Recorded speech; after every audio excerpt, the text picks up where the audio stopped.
It's really sexy to put together some slides and to be able to say, here's what we're gonna do, here's our marketing strategy, let's make this spreadsheet, but it's too easy to get caught up in that and not actually doing the thing. When you make a plan, put a goal in terms of numbers with it, just looking forward. This is the next thing I wanna do. But make sure to take a few minutes to look back. Say, what did I do today that helped grow my business?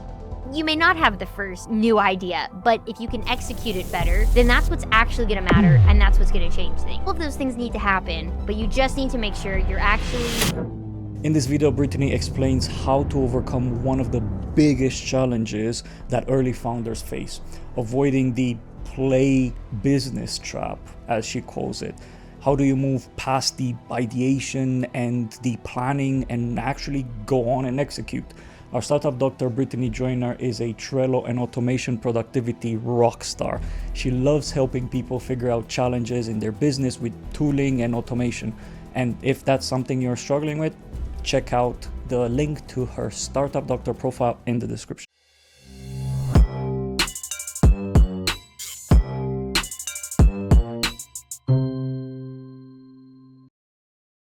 Thank you for coming to my quick TED Talk today about challenges that founders face and how they can overcome them. When Vero asked me to record this, I thought of a lot of different challenges because there is truly no limit to the amount of things that come our way as we're trying to build something interesting.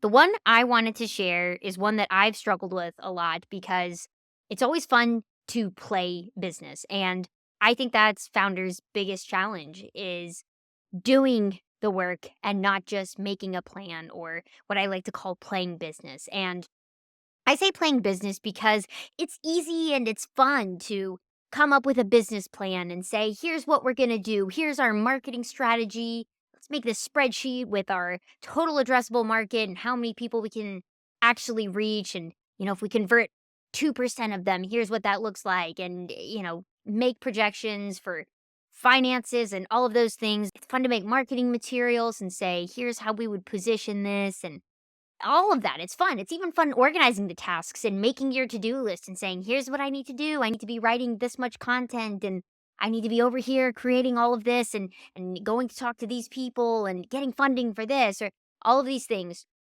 It's really fun. And if you don't find it fun, then you may not want to be in this field. But it's too easy to get caught up in that and not actually doing the thing, not actually building the business or building the product or, talking to users and showing them stuff and just actually implementing the plan and the marketing and the content and the materials and things that you're making, because it's really sexy to put together some slides and to be able to say what you want to do. But the difference is when you actually do it. You've heard variations of this advice before, I'm sure. Ideas are a dime a dozen. It's the execution that matters. And I think that couldn't possibly be more true in today's world. There's not that many new ideas under the sun. You may think you have one, and maybe you do. Maybe you've got a new, interesting twist on it. But the difference is going to be in how it's executed. You may not have the first new idea, but if you can execute it better or quicker, or if you can execute to actually get it to a group of people that haven't responded to it before, then that's what's actually going to matter, and that's what's going to change things. So I think that's a big challenge founders face, and I've worked through that, and every time I come up with a new business idea, it's always my favorite to come up with all of these things without even validating the idea. The ways you can overcome it are, one, I recommend having some triggers where you can catch yourself if you start to catch yourself playing business. For me, it's if I make a new Trello board. I'm obsessed with Trello, and I love Trello. I use it to do so many different things. But sometimes I'm like, oh, I know how to fix my client pipeline. I just need to make a new Trello board. Realistically, maybe that is part of the solution, but that's a good trigger for me to notice that I'm just sitting here trying to play business. It's like, oh, let me organize my board and make it look all nice and set up all this automation that's really fun. And it's necessary. It absolutely is at some stage, but I need to actually do the thing. I need to go actually reach out to those clients.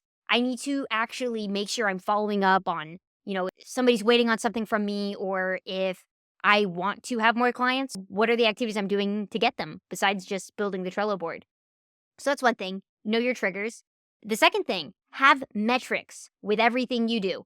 I'm obsessed with metrics, and that is something that helps me to stay focused. When you make a plan, put a goal in terms of numbers with it. It could be, maybe you're like, oh, I want to release more blog posts.